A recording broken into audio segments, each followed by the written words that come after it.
आशिक तो वो होता है जो महबूब के तरीके पर चले। मैं मानता हूं मोहम्मद रसूलुल्लाह इस रात को कब्रिस्तान तक गए, उस कब्रिस्तान में रसूलुल्लाह सल्लल्लाहु अलैहि वसल्लम का कोई भाई बहन नहीं है, उस कब्रिस्तान में रसूलुल्लाह सल्लल्लाहु अलैहि वसल्लम की अम्मी नहीं है। रसूलुल्लाह सल्लल्लाहु अलैहि वसल्लम अपनी उम्मत के लिए गए।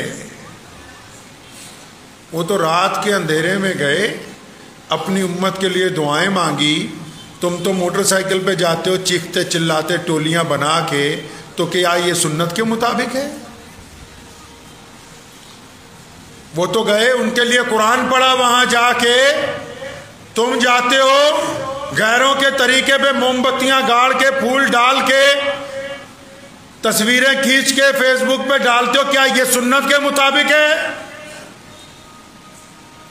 उन्होंने तो इस रात को क़याम किया, नियत बांधी अपने रब के हुजूर 2 रकात नमाज के लिए।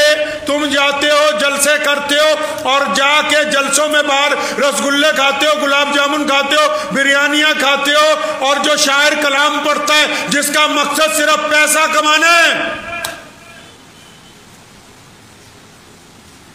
उसको 500-500 रुपए के नोट देते हो, ना ईशा की नमाज पढ़ते हो, ना फजर की नमाज पढ़ते हो। तो क्या तुमने सुन्नत के मुताबिक इस रात को अदा कर दिया है? अगर वो कहते हैं कि कुछ नहीं करना, ये कहते हैं बहुत कुछ करना है, तो दोनों ही अपनी अपनी जगह पर गलत है।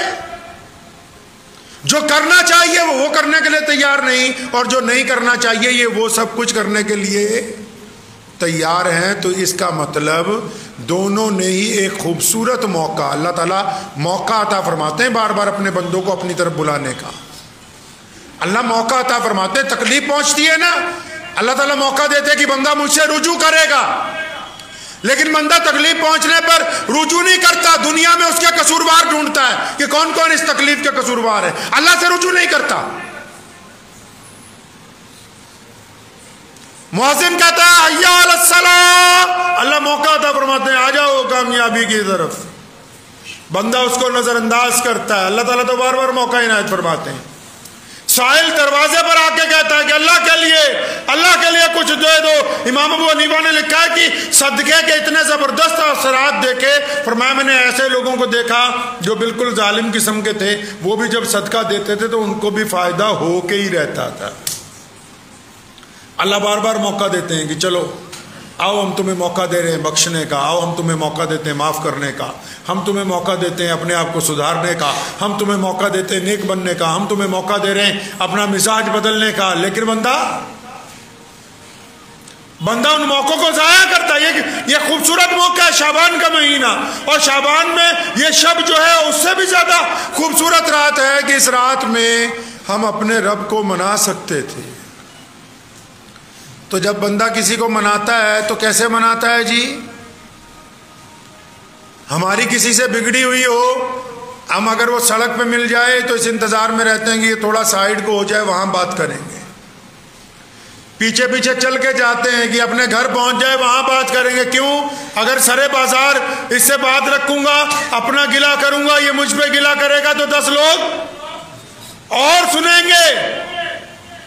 अल्लाह माफ़ी के मौके देते हैं। मोहम्मद रसूलुल्लाह ने हुक्म दिया कि माफ़ी के मौके, माफ़ी के नवाफिल अपने घर में अदा करें, ताकि बंदा हो, बंदे का रब हो, बंदा अपने रब से खुल के बात कर सके, खुल के रो सके, खुल के ये कह सके कि मुझसे फलां रात में ये गुनाह हो गया, खुल के ये कह सके कि मैं फलां दिन में अपने ऊपर जुल्म किया, खुल के ये कह सके कि मैंने इतनी बार ठगी मारी, खुल के ये कह सके कि मैंने अपने माँ बाप के साथ ज्यादती की है। तुम्हें मौका दिया कि चलो आओ अलग से बात कर ले, अपना मामला निपटा ले। तुमने कहा वो मौका नहीं चाहिए, ये मौका तो रात को बदमाशी करने के लिए मैसर किया जाएगा। खूबसूरत मौका हाथ से चला गया। मौलवियों को बुलाते फिरते हो, बच्चों को लाइन लगी हुई है लोगों की, बच्चे घर भेज दीजिए, बच्चे घर भेज दीजिए।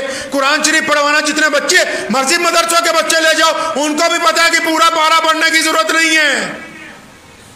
बस चौधरी साहब ने बिरयानी खिलानी है, बस 2-4 सफे इकट्ठे पलटते रहो, जैसा तेरी खिलाने की नीयत है वैसी उनकी पढ़ने की नीयत है। नहीं यकीन आता तो पूछ लो किसी को।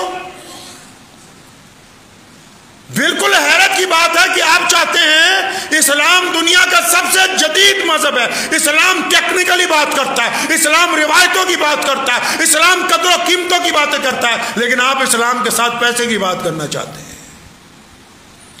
आप इस्लाम के साथ धोखे की बात करना चाहते हैं। ये धोखा नहीं है। बाप तुम्हारा मर जाए, दुआ मदरसे वाले करे ना, खुद तू दुआ भी नहीं कर सकता अपने बाप के लिए। वालदा का तुम्हारी इंतकाल हो जाए, दुआ मदरसे के बच्चे करें।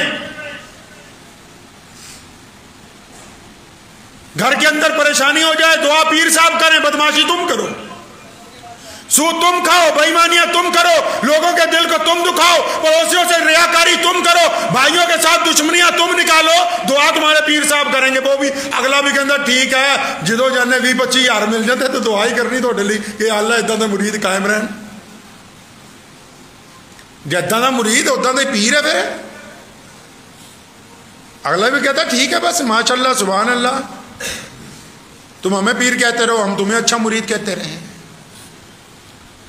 आपने सुना है किस्सा? अच्छा, आप तो सुन नहीं सकते क्योंकि आप बुखारी पढ़ते नहीं हैं। बुखारी का अच्छा आपको कोई सुना भी नहीं सकता, क्योंकि जिन्होंने सुनानी है वो तुम्हें घी तो असली चाहिए, देसी घी असली, दूध असली। मौलवी चाहिए 5,000 रुपये महीने वाला जो बस कुरान नमाज पढ़ा दे तुम्हारी। ऐसे बेईमान लोग हैं, ऐसे बेईमान लोग हैं। अब किस्सा तो वही पढ़ के सुनाएगा। अब जो ईमानदार इमाम ला के रखोगे, जिसकी ज़रूरतें पूरी करोगे, अगला अपने बच्चों की ज़रूरतों से गाफिल हो जाए, खुद कफील हो जाए, तो वो रोज़ाना बुखारी पढ़ेगा, फिर तुम्हें बिठा के कहेगा नहीं ये भी सुनते जाओ, मोहम्मद रसूलुल्लाह ने ऐसा किया था।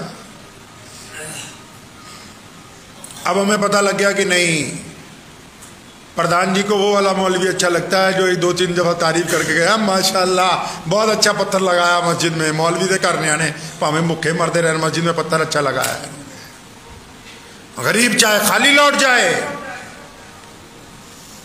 मां चाहे घर में रोती रहे। ये जितने ज्यादा कब्रिस्तानों में मिलेंगे ना आपको शब बारात की रात, इनको पूछो कभी सारा साल अपने बाप की कब्र पे गए? कभी याद आया इनको अपनी मां? कौन सा इस्लाम चाहते हो? वही रस्म रवाज वाला कि 2 किलो फूल लेके जाएंगे, शब बारात की रात को चढ़ाएंगे। वही सोचते कैसी गंदी औलाद आई, खड़े होके 2 सूरतें भी ना पड़ी हमारी कब्र के ऊपर। आती होंगी तो ये पड़ेगा ना भाई। 3 सहाबा हुजूर सल्लल्लाहु अलैहि वसल्लम के घर पे गए, नबी अलैहि सलाम नहीं मौजूद थे। उन्होंने पर्दे में अम्मी आयशा रज़ियल्लाहु अन्हा से पूछा हमारे नबी अलैहि सलाम घर में क्या करते हैं, घर में कैसे वो वक्त गुजारते हैं? उन्होंने बताया कि कभी रोजा रखते हैं, कभी रोजा छोड़ देते हैं, हमारे साथ वक्त गुजारते हैं, कभी घर के कामों में लग जाते हैं। जब तमाम फजीलतें पता लगी तो तीनों ने वहीं खड़े होके इरादा किया। एक ने कहा कि मैं आज के बाद, आज से मैं कभी शादी नहीं करूंगा, सारी ज़िंदगी अल्लाह अल्लाह करूंगा। दूसरा कहने लगा मैं सारी ज़िंदगी रोज़े ही रखूंगा। अलग अलग इरादे बनाए। नबी अलैहिस्सलातु वस्सलाम को पता लगा। एक ने कहा सारी ज़िंदगी कुरान ही पढ़ता रहूँगा, मैं और नहीं कुछ करना। बस जो दीवाने होते हैं अलग अलग तरह के अंदाजे लगाते हैं। नबी अलैहिस्सलाम को पता लगा, अपने पास बुलाया, फरमाया क्या तुम मुझसे ज़्यादा मेरे रब को जानते हो? फरमाया तुम मुझसे ज़्यादा अल्लाह को जानते हो? ये क्या तुमने ढोंगा बना लिए? आजकल देखो बापे गिरी 30 साल से रात की ईशा की वजू से फजर की नमाज पढ़ रहे, 30 साल से अल्लाहु अकबर, तो 30 साल में अपनी बीवी के पास ही ना गए? 30 साल से कोई हाजत ही ना की? अजी एक बाबा जी मिले हैं, वो तो बस अपने सर के ऊपर चूंटी लगा के रस्सी बांधी हुई कि अगर रात को झपकी आए तो फौरन आँख खुल जाए, तकलीफ की वजह से बस अल्लाह अल्लाह ही करना। ये इस्लाम है? ऐसा नहीं है इस्लाम में। मोहम्मद रसूलुल्लाह ने फरमाया क्या तुम मुझसे ज़्यादा मेरे रब को जानते हो? फरमाया बेहतरीन मुसलमान वही है जो अपनी ज़िंदगी अल्लाह और उसके रसूल के कहने के मुताबिक गुजारे, जो बीवी के साथ अच्छा शौहर हो, जो माँ के साथ अच्छा बेटा हो, जो मस्जिद में अच्छा मुसल्ली हो, जो बाजार में ईमानदार कारोबारी हो, जो दयानतदार मुलाजिम हो, जो इंसाफ करने वाला हाकिम हो, जो सच बोलने वाला मुकर्रिर हो। यह क्यों कर मुमकिन है? रूहबानियत इख्तियार कर ली जाए। मोहम्मद रसूलुल्लाह ने तो रूहबानियत को हराम करार दिया। फरमाया मेरी उम्मत की रूहबानियत ये नहीं है कि बंदा सिर्फ एक जगह बैठा रहे बस अब सारी ज़िंदगी तस्बीह पकड़ के अल्लाह अल्लाह ही करनी है। तो मेरी तो आप सबसे खुदारा ये दरख्वास्त है कि आज की रात को ये भी ना समझे कि कुछ बरकत वाली नहीं, बड़ी मुकद्दस रात है। लेकिन इस मुकद्दस रात को सड़कों पे फिर के ज़ाया ना करें।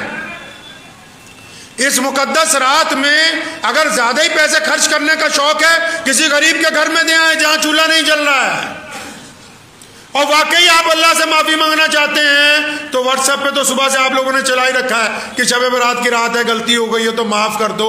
अरे किस किस से ग्रुप में माफी मांगोगे? जिनका ऐसे ही रगड़ा फेर रखा है उनके घर जाके माफी मांगा हो। जिनको ऐसे ही दुखी कर रखा है उनके घर जाके माफी मांग आए। और फिर रात को ईशा की नमाज मस्जिद में जमात से पढ़ के, मस्जिद में ईशा की नमाज जमात से पढ़ के अपने घर जाइए और अपने बीवी बच्चों के साथ, अपने वालिदैन के साथ अपने घर में बैठ के अल्लाह तबारक व तआला के हुजूर उनकी हम्दो सना कीजिए, मुहम्मद रसूलुल्लाह पे दुरूद भेजिए, अपने घर में बैठ के अल्लाह की मदद अपने लिए मांगिए और फिर फजर की नमाज वापस जमात से आके अदा कीजिए। तब तो ये रात हो जाएगी मुकम्मल। अगर सोते हुए गुजार दी तब भी इस खूबसूरत मौके का कोई फायदा नहीं, जाग के अगर सड़कों पे गुजार दी तब भी इस खूबसूरत मौके का कोई फायदा नहीं। दुआ कीजिए अल्लाह तबारक व तआला मुझे और आप सबको इन बातों पे अमल करने की तौफीक अता फरमाए। व आखिरु दावाना अनिल हम्दुलिल्लाहि रब्बिल आलमीन। मुझे उम्मीद है कि आपको ये वीडियो पसंद आई होगी। अगर पसंद आई हो तो ये आप अपने दोस्तों के साथ शेयर करें और इस चैनल को सब्सक्राइब जरूर करें।